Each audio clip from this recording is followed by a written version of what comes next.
Allez, la vie n'est pas un cadeau. La vie n'est pas un cadeau. Ça, c'est une citation qu'on entend souvent. J'en ai même lu une qui dit « La vie est parfois favorable avec les gens qui ne le méritent pas ». Ça m'a fait penser à Dieu fait pleuvoir sur les justes comme sur les méchants. Donc la vie est parfois favorable avec les gens qui ne le méritent pas. Alors ça va aussi dépendre de quel côté de la barrière on est. Est-ce qu'on est du côté où il y a la piscine ou il n'y a pas de piscine? En fonction de ça, on voit si la vie est favorable ou non. En tout cas, j'aime bien cette citation parce que du coup, elle introduit mon thème, donc l'amertume. Pourtant, la vie n'est pas un cadeau. Si, la vie est un cadeau. La vie est un cadeau de Dieu même, avec ses créations, avec ses créatures que nous sommes. Et ce qui n'est pas parfait, c'est que l'homme, donc nous, par notre nature pécheresse, notre nature imparfaite, on a fait de cette vie, on a fait de ce monde. Le monde tel qu'il a été créé, nous, on l'a dénaturé en quelque sorte. Ce n'est pas celui que Dieu avait prévu pour nous. Et nous, on en a fait un monde avec des injustices, avec plein de mauvaises choses. On est dans un monde où les intérêts des uns priment sur ceux des autres, où la réussite est plus valorisée que l'entraide, où les valeurs de la famille, qui sont l'unité, le partage, la protection, ont été détruites. La famille n'est plus au centre des intérêts, la famille n'est plus au centre de cette société. C'est l'individualité qui est au centre de cette société. Bref, en fait, tout pour favoriser les trahisons, les injustices, les échecs, les humiliations, les harcèlements aussi, la solitude et toutes ces mauvaises choses. Ces mauvais sentiments, ces mauvaises choses peuvent engendrer ou donner naissance à une profonde tristesse mêlée à une grande rancœur. C'est la définition de l'amertume. Une profonde tristesse mêlée à une grande rancœur. Chaque humain, chaque personne peut ressentir de l'amertume au fond de lui. Qui n'a jamais subi d'injustice à son travail? Qui a un collègue qui a une prime, qui a une promotion, alors qu'il la méritait absolument pas, parce qu'il n'en fout pas une. Mais pourtant, il a eu cette promotion. Qui n'a jamais subi d'injustice à l'école? En faisant ce message, j'ai essayé de me rappeler si les fois où j'avais subi ou si j'avais ressenti de l'amertume. Et j'ai réussi à trouver des éléments à chaque étape de ma vie. Et notamment à l'école. Alors ça m'est souvent arrivé, parce que j'étais pas quelqu'un d'hyper sage à l'école. Mais du coup, une fois, j'avais strictement rien fait pour le coup. Mon voisin a fait la zouille là, et c'est retombé sur moi en fait. C'est moi qui me suis fait rouspéter. Mais j'avais rien fait. Et j'ai ressenti une profonde injustice. Et quand j'ai raconté ça à mes parents, ils m'ont dit c'est pour les fois où tu avais fait quelque chose. Donc double peine. Qui n'a jamais connu aussi l'humiliation? Une époque de ma vie, c'était en 3e, j'ai subi du harcèlement scolaire.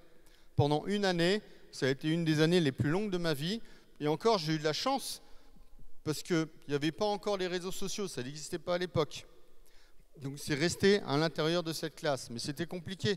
Et ce qui m'a sauvé aussi, c'est qu'après on a déménagé. Comme mon père était militaire, donc j'ai pu changer d'école. Et je me suis dit, mais plus jamais ça, quoi. Il y a des gens qui meurent à cause de ce harcèlement, à cause de ces humiliations. Que ce soit au travail, que ce soit à l'école. Qui n'a jamais vécu ce genre de situation néfaste pour nos vies? Est-ce que vous connaissez la résilience? La résilience, c'est la capacité à se relever d'une situation. Certaines personnes savent réagir à ces situations et ne les subissent pas. En tout cas, semblent ne pas les subir. Parce qu'entre ce qui paraît et ce qui est réel, il y a une différence. Pour certains même, ils s'en servent comme d'un moteur pour avancer et affronter la vie. Mais l'amertume est là, quand même. Et tout le monde n'est pas comme ça. Tout le monde n'a pas cette résilience. Cette amertume, qui naît donc des situations que nous subissons, et j'insiste sur le mot subir, elle peut être cachée au plus profond d'une personne.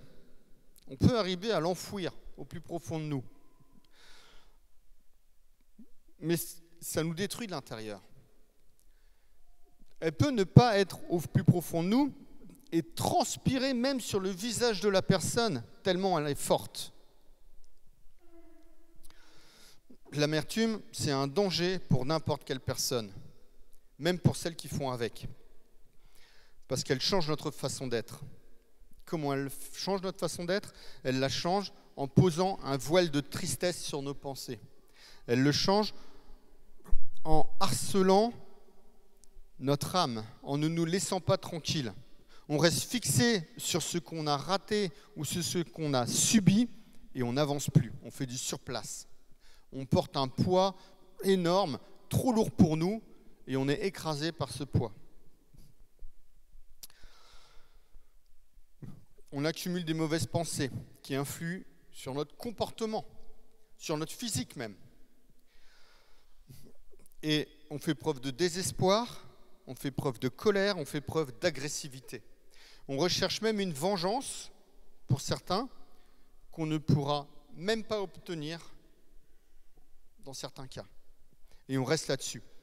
L'amertume, elle nous pourrit la vie. Au lieu de devenir un être joyeux et rayonnant, on l'a chanté, on a chanté plusieurs chants sur la lumière.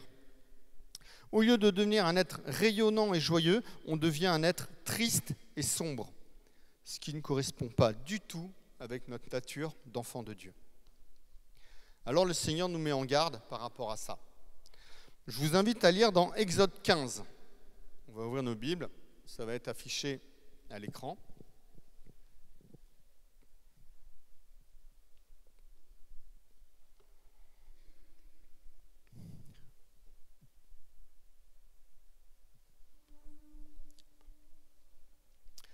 Exode 15, et on va aller au verset 22.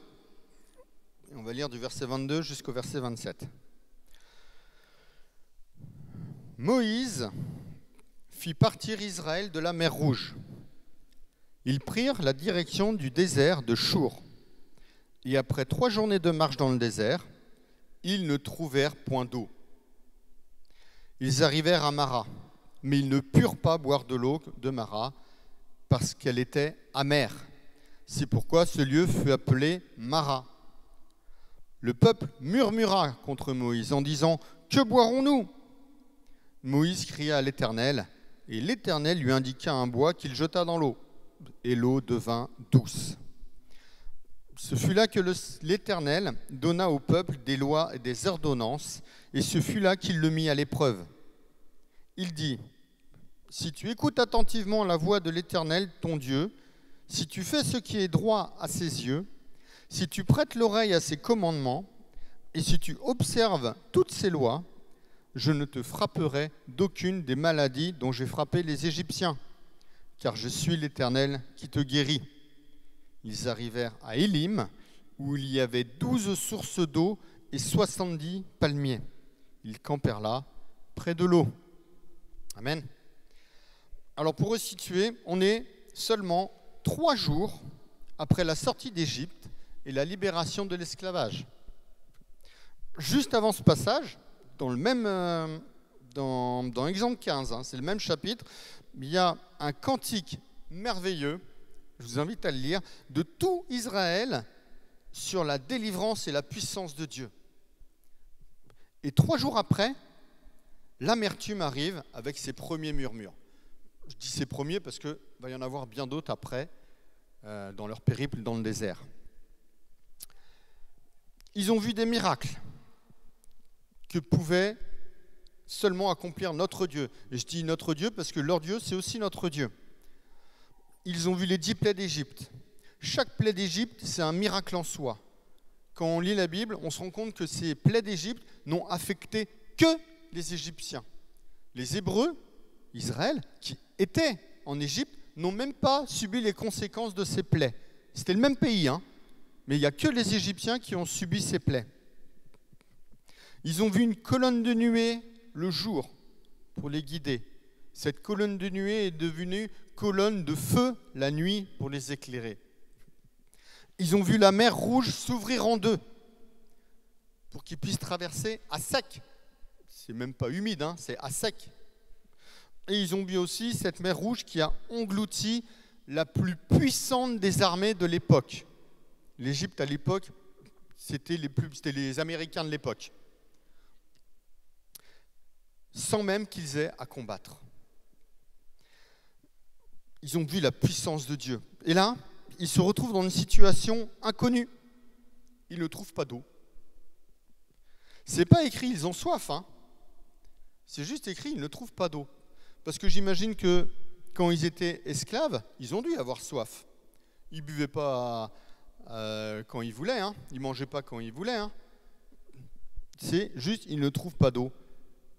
Et non seulement il n'y a pas d'eau, mais personne ne sait quoi faire. Ils se retrouvent livrés à eux-mêmes. Il faut comprendre la situation. On a un peuple qui était esclave. Ils sont restés esclaves 400 ans. Pendant ces 400 ans en tant qu'esclaves, ils ont perdu toute notion d'identité. Ils ont appris à être que des machines, des robots. Ils ont été formatés à n'obéir qu'à un seul maître, le pharaon. Ils ont complètement oublié qui ils étaient. Ils ne savent plus faire un choix par eux-mêmes. On leur dit, fais ça, ils font ça, va là, ils vont là. Ils ne sont plus capables de distinguer, de réfléchir par eux-mêmes. Et la preuve, c'est qu'il a fallu que Dieu se serve de la présence de Moïse, que Moïse soit un guide pour eux. Parce que si Dieu était intervenu directement, ce ne serait peut-être pas passé grand-chose. Mais là, il y a une personne qui est venue pour prendre la place de Pharaon et les guider vers cette liberté. Quand on regarde, jamais pendant que Dieu, par l'intermédiaire de Moïse, a mis les plaies d'Égypte, jamais on entend parler d'Israël qui moufte, qui lève le petit doigt. Le récit se concentre sur Moïse, le Pharaon et Dieu. Mais jamais on entend Israël. On aurait pu les entendre dire, ah oui, soutenir Moïse, ou aller dans le même sens, je ne sais pas, faire quelque chose. Non, on n'entend même pas parler d'eux. Et même, la seule fois où on entend parler d'eux, c'est à la 10e plaie d'Égypte. Qu'est-ce qui se passe? C'est quand l'ange de la mort vient pour enlever, pour tuer les premiers-nés en Égypte. Eh ben, ils ont des consignes très strictes et ils les suivent à la lettre. Ils ne se posent même pas la question. On pourrait dire en fait, moi, c'est de la foi, ils ont confiance en Dieu. Dieu dit à travers Moïse, vous faites ça, vous mettez du sang d'agneau sur les montants, les linteaux, et puis vous allez rôtir, vous invitez. Oui, ils ont confiance en Dieu, ils vont le faire, ils ne savent pas ce qui va se passer. Non, en fait, c'est Moïse, il a dit, vous faites ça, ils font ça. Ils sont esclaves, ils n'ont plus d'identité, ils n'ont plus de leur propre volonté. Ils exécutent les ordres qu'on leur demande. Et du coup, eh ben là, si on retranscrit cet état d'esprit, cette situation, ils arrivent, il n'y a pas d'eau, ils n'ont plus d'eau, ils ont sûrement parti avec de l'eau, mais là ils arrivent, il n'y a plus d'eau. Bah, qui nous dit quoi faire? Il n'y a plus d'eau, on fait quoi? Alors du coup, ils font quelque chose, ils murmurent. Ils vont commencer à critiquer. C'est quoi les murmures? Les murmures, c'est des critiques en chuchotant. C'est parler à voix basse, c'est grommeler. Souvent, c'est se plaindre, exprimer son mécontentement. C'est une colère sourde qui gronde et qui est prête à exploser. Et Dieu, il déteste ça. Quand on lit dans Nombre 11, au verset 1, je le lis pour vous, « Le peuple murmura, et cela déplut aux oreilles de l'Éternel. Lorsque l'Éternel l'entendit, sa colère s'enflamma. » Il déteste ça. Et murmurer, c'est être dans l'amertume. On murmure parce qu'on est amer. Alors, quand on lit comme ça ce passage, on voit le peuple d'Israël qui est sorti d'Égypte, qui a vécu ces miracles, qui arrive, et là, pour un simple manque d'eau, ils se mettent à murmurer. Donc pour nous, en lit ça, on se dit, bah, c'est de l'ingratitude. Dis-moi pour qui ils se prennent. ils ont vu d'où ils viennent, et là ils vont juste pleurer et murmurer parce qu'ils ont un manque d'eau. Ils ne savent pas, vu ce que le Seigneur a fait, si le Seigneur est capable d'ouvrir la mer Rouge, d'anéantir une armée à lui tout seul, il est bien capable de leur donner de l'eau. À peine libérés, ils rouspètent. Mais du point de vue, si on se met à la place du peuple d'Israël, qui étaient esclaves, et qui sont en fait encore esclaves parce qu'ils ont été libérés à peine, en fait c'est une situation injuste. Oui, ils étaient esclaves, mais au moins ils avaient de quoi boire et ils avaient de quoi manger. Ils avaient un toit, ils avaient un maître. Ah, il était méchant avec eux, mais ils avaient un maître quand même, ils avaient un toit. Et là, ils se retrouvent, ils n'ont plus rien, et ils ne sont pas capables, parce qu'ils n'y arrivent pas, à réfléchir par eux-mêmes. Après ces 400 ans de formatage. C'est la première épreuve à laquelle Dieu les confronte. Et Dieu le dit lui-même au verset 25, « Ce fut là que l'Éternel donna au peuple des lois et des ordonnances. Ce fut là qu'il le mit à l'épreuve. » Mettre à l'épreuve. Dieu veut nous sortir de certaines situations de nos vies dont nous sommes encore esclaves.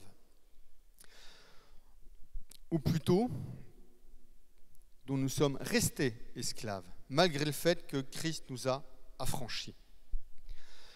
Comme quand le peuple d'Israël voulait revenir en Égypte. Là, ça n'a pas encore été indiqué. Mais plus tard, souvent, Israël, quand il y aura une difficulté, ils vont dire « Oui, pourquoi on est venu dans le désert pour mourir? Au moins, quand on était en Égypte, on avait de quoi manger. Au moins, là-bas, on était bien. » Et je ne crois pas un mot de leur parole, parce que si être esclave, c'était une condition agréable, ça se saurait. Je pense surtout qu'ils étaient à deux doigts de mourir de faim, à deux doigts de mourir de soif. Ils étaient juste maintenus à peine en vie pour pouvoir bâtir tout ce qu'il y avait à construire. Et eux, ils sont là, ils oublient même la difficulté, les épreuves, les conditions qu'il y avait, parce qu'ils sont devant une difficulté qu'ils ne savent pas comment affronter. Et ils disent, oui, mais avant c'était mieux. Mais avant, c'était pas mieux. Ils ont gardé cette mentalité d'esclave. Alors, pour nous, parce que nous, on n'est pas esclaves des Égyptiens, mais de quoi est-on esclave? De quoi est-on resté esclave? Est-ce que c'est de l'argent? Est-ce que c'est du travail? Est-ce que c'est de nos loisirs? Est-ce que c'est de certaines substances illicites? Est-ce que c'est de la pornographie? Est-ce que c'est de notre portable, des réseaux sociaux? Est-ce que c'est de nos amis? De quoi est-on esclave? Comme l'homme s'adapte à tout, ça c'est une capacité incroyable de l'homme. Vous regardez aux infos, moi j'avais vu une fois, il y a des êtres humains, des personnes qui vivent sur des montagnes de déchets, alors je ne sais plus si en Inde ou je ne sais pas où, ils vivent sur des montagnes de déchets et ils vivent là. Il y a des personnes qui vivent dans des bidonvilles et ils vivent là. Ils s'adaptent à leur environnement et ils passent toute leur existence là et la génération d'après, etc. L'homme est capable de s'adapter à tout. Et nous, on s'adapte à cet esclavage.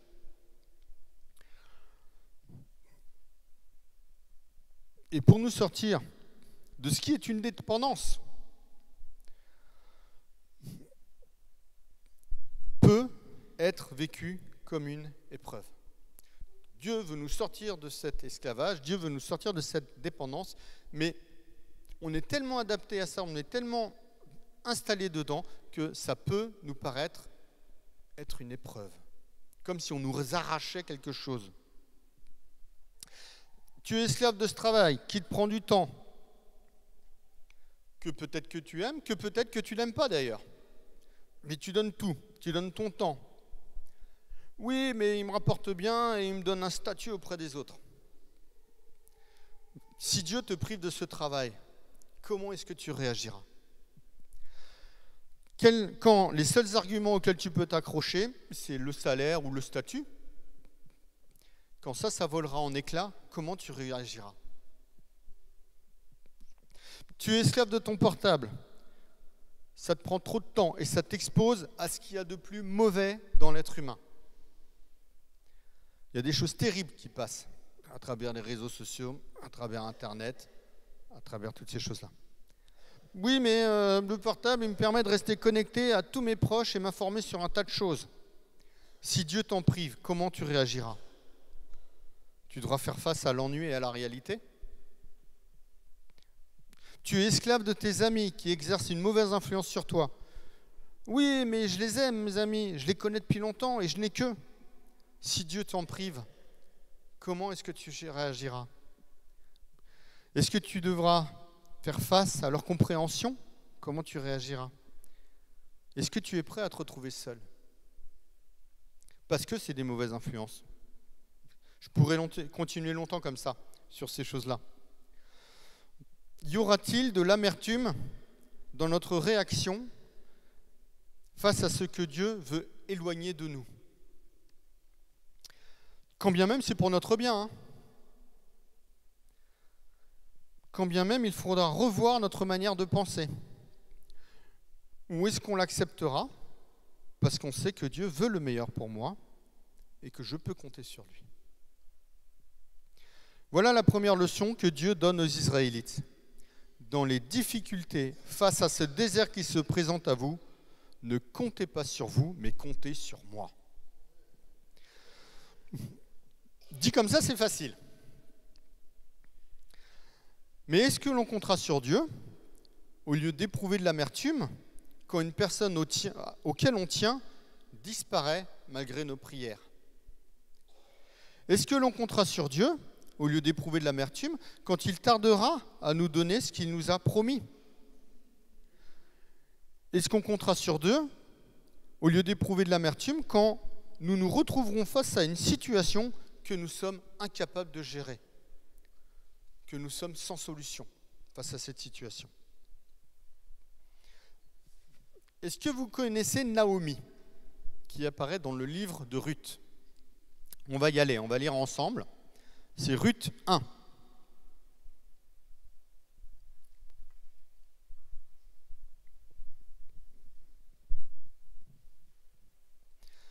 Elle aussi, elle a subi une épreuve.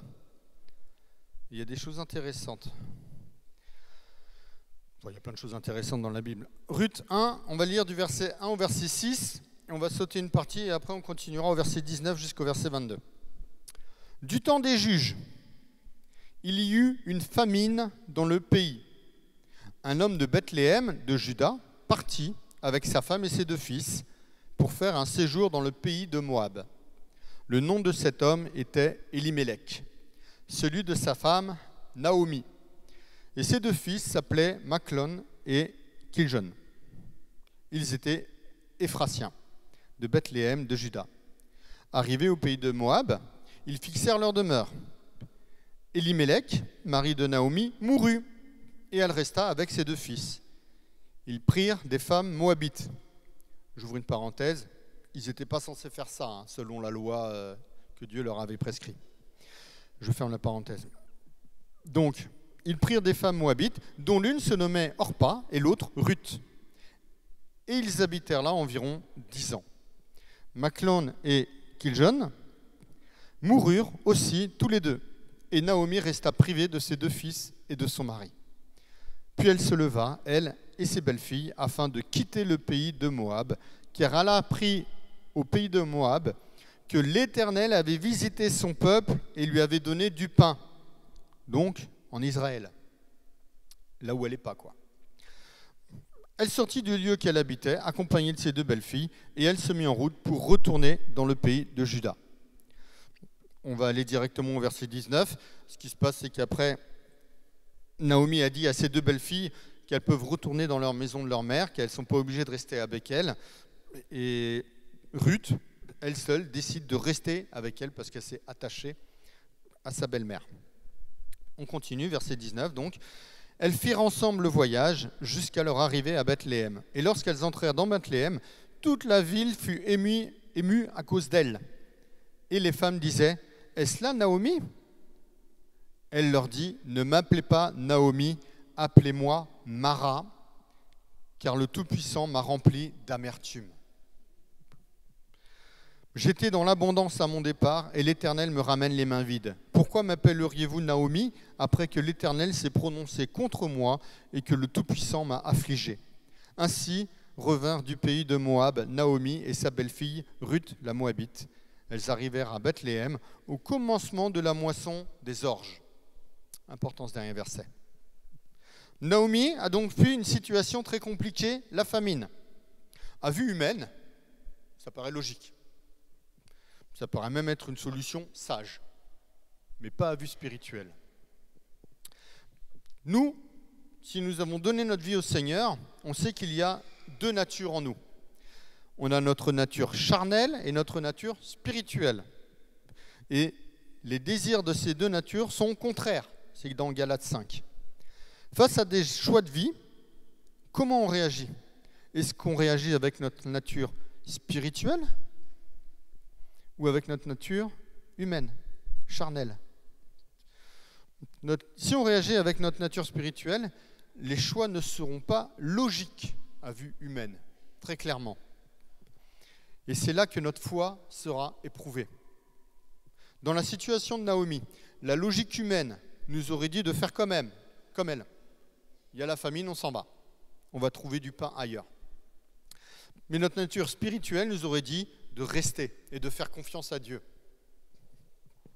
De nos choix de vie découleront des conséquences que nous aurons à assumer.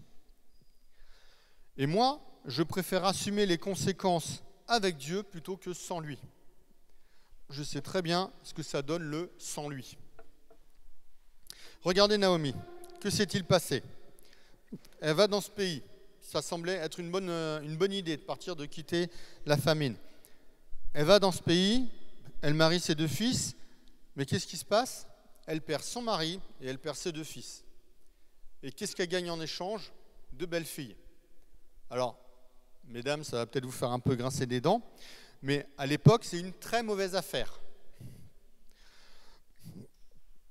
La condition des femmes de l'époque, c'est considéré comme à peine plus élevé que les esclaves. Naomi a donc raison de dire qu'elle était dans l'abondance quand elle est partie, parce qu'elle avait un mari et 2 fils, il y avait 3 hommes à la maison. Les hommes, c'est par eux que passe le statut social, les revenus, les héritages. Et elle revient avec juste Ruth. Juste Ruth. Donc elle a effectivement raison de dire, quand elle revient, que le Seigneur lui a tout enlevé. Et elle souffre tellement de l'amertume qu'elle veut qu'on l'appelle ainsi Mara. Mara, ça veut donc dire amertume, vous l'avez compris. En Israël, le nom, c'est quelque chose de très, très, très important. Demander qu'on l'appelle Mara, ça signifie que Naomi égale Mara. C'est que toute sa vie sera maintenant liée à l'amertume.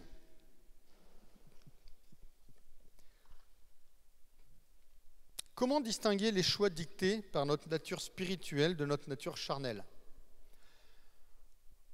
La réponse, elle nous est donnée dans le passage d'Exode qu'on a lu, au verset 25. C'est très court. Moïse cria à l'Éternel. Cria. Ce n'est pas une simple prière du bout des lèvres entre 2 activités. Crier, c'est se poser. C'est prendre le temps de prier de tout notre cœur pour discerner ce que le Seigneur a prévu pour nous. Parce qu'il a prévu des choses pour nous. C'est attendre une réponse. Attendre. Et c'est l'écouter. C'est être prêt à accepter cette réponse sans regret ni sentiment d'injustice. Peut-être qu'on va prier, peut-être le Seigneur il va nous donner une réponse qui n'est pas du tout celle à laquelle on s'attendait, mais c'est bien cette réponse-là qu'il faut faire. Alors il nous répondra par l'intermédiaire de son esprit, par un verset, par le conseil d'un frère, par un chant. Dieu parle tantôt d'une manière, tantôt d'une autre. Bien sûr, si on crie à l'Éternel, mais qu'on mène notre propre vie, qu'on n'en fait qu'à notre tête, il y a peu de chances que ça marche. Il y a peu de chances qu'on l'entende d'ailleurs.